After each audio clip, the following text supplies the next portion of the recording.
Hi, my name is Jake Antonelli. I'm not Jason Goodman. But I am here representing him for Third Ward. I'm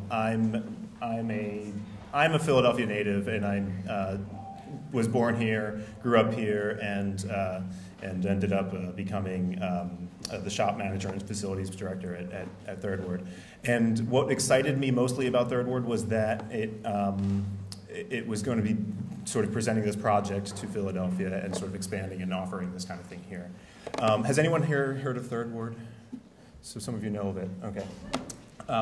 It's a multidisciplinary space in Brooklyn that was based in, started and based in Brooklyn. These are sort of Jason's slides, so I'll speak for him briefly. But the Palms was a sort of a dumpster pool project that we had going on over the summer, this past summer. It's a bunch of dumpsters that were renovated into swimming pools.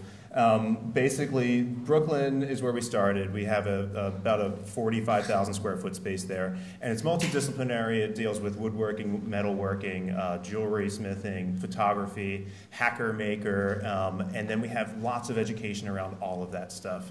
And so the name Third Ward came from the district in Bushwick in Brooklyn that was an old industrial area that had been, it remains an industrial area, and there's lots of fabricators in the area that we share the neighborhood with.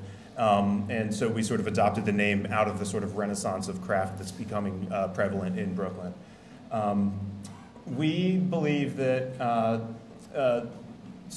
the beginning, 200 years of history, we've had lots of different sort of expertises in all the different craft disciplines and services provided. But we're becoming, with the economy downturn and a lot of things that happened, we've become really sort of reliant on our own personal skills and our own personal development to kind of fend for ourselves in a sort of a survival mode in a way.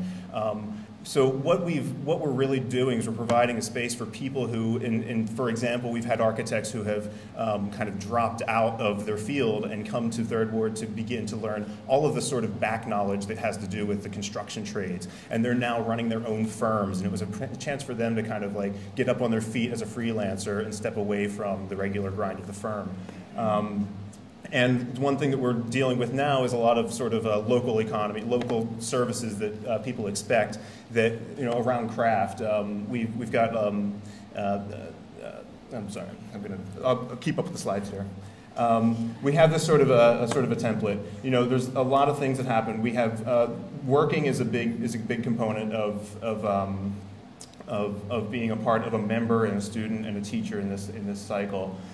Learning, we have tons of classes around all the different disciplines that we offer, and we pull from local people in the fields locally who are teaching and who have teaching backgrounds and who also are working artists in their fields. So we're really interested in having that sort of tapping into that thing in Philadelphia too. We know that there's a lot of creative people here who are sort of working in their own studios, but we're hoping that we can offer something to them to teach the rest of the community as well.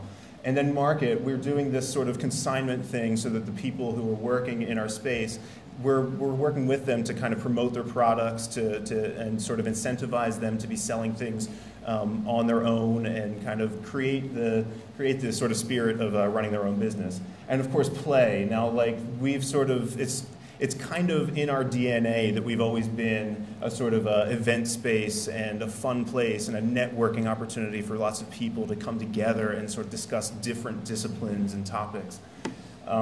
We see our students, our members, our teachers, and collaborators all in a sort of cycle. We offer incentives for teachers to be to teach in exchange for workspace and become a member to sort of become a part of the society.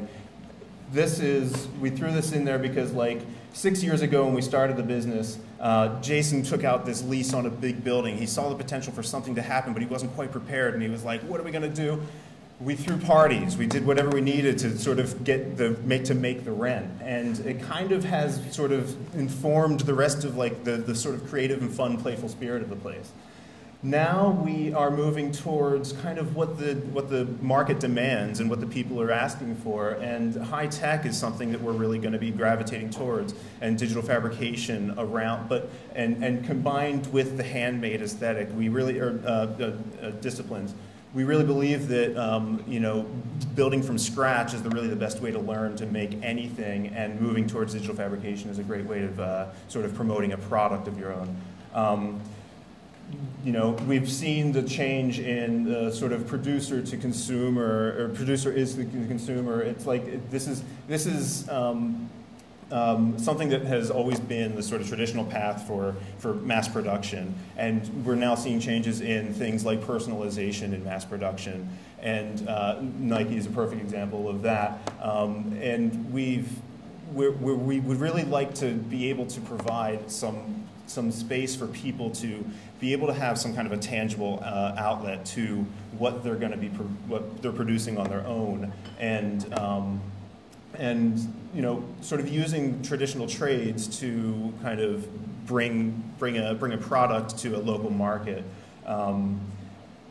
and with that, digital fabrication allows us to kind of work with new technologies and old technologies, and we feel that in 10 years it'll be a common theme for people to have these digital fabrication machines accessible, possibly even in their own home, and we just wonder what the possibilities of that could be. What's next for us? Philadelphia, of course, we've got a space here that we've got built out, and we're beginning to sort of build out the space, and we should be up and running in 2013. We have a culinary space that we're opening in Brooklyn, so it's just culinary-based things, and retail spaces as well. Thanks a lot.